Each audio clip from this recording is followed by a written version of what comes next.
حضرت امیر حمزہ کی شہادت کا وقت آ گیا۔ وحشی کہتا ہے کہ مجھے کفار نے تیار کیا کہ حضرت حمزہ کو شہید کرنا ہے، میرا ٹارگٹ تھا۔ ایک حربہ ہوتا تھا دور سے، سمجھ لیں نیزہ، وہ دور سے کھڑے رہ کے یوں پھینکتے تھے تو سامنے والے کے وجود میں پیوست ہو جاتا۔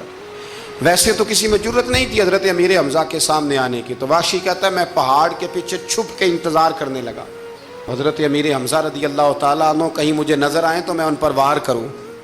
کہتے ہیں کہ میں چھپ کے انتظار کر رہا تھا، اچانک حضرت امیر حمزہ بڑی دلیری سے لڑ رہے تھے، گاجر مولی کی طرح کفار کو کاٹ رہے تھے، وہ میرے سامنے آئے تو میں نے پیچھے سے نیزہ مارا۔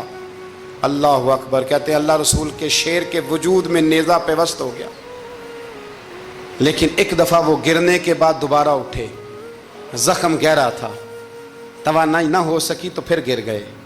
کہتے ہیں لوگ جمع ہوئے لیکن آپ کی شہادت ہو چکی تھی۔ جب دنیا گئی تو میں نے جا کے دیکھا کہ حضرت امیر حمزہ شہید ہو گئے۔ ہندا ابو سفیان کی زوجہ نے مجھے کہا تھا، اس وقت وہ غیر مسلمہ تھی، مجھے کہا تھا تو کہتے ہیں میں نے ان کا کلیجہ نکال کے انہیں دیا۔ پھر وہ آئی اور آ کر کے اس نے حضرت امیر حمزہ کا ناک کاٹا، ہونٹ کاٹے، آنکھیں نکالی، کان کاٹ دیے۔ امیر حمزہ کو شہید کر دیا گیا۔ حضور تشریف لائے تو بڑا ہی روئے، آنکھوں میں آنسو ہیں، شدید پریشانی ہے۔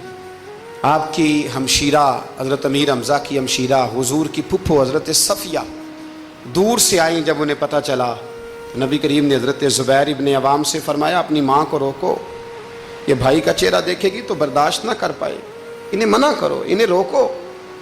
حضرت صفیہ کو جب کہا گیا تو وہ کہنے لگی اور بھی کئی باتیں ملتی ہیں تاریخ میں، لیکن فرمانے لگی ایک بات یہ بھی ملتی ہے، کہنے لگی مجھے پتہ چل چکا ہے میرے بھائی کے ساتھ بڑا ظلم ہوا ہے، لیکن میں نے رب کریم سے صبر کی توفیق مانگی ہے، اللہ مجھے توفیق دے گا، میرے اوپر فضل کرے گا تو میں انشاءاللہ صبر کروں۔ یہ لفظ کہے انہوں نے، اور وہ آئیں۔ پھر 2 چادریں آئیں کفن کے لیے، قریب ایک اور صحابی بھی تھے۔ حضور فرمانے لگے میری طبیعت نہیں مانتی کہ اپنے چچا کو تو کفن دے دوں اور دوسرا صحابی ایسے ہی پڑا رہے۔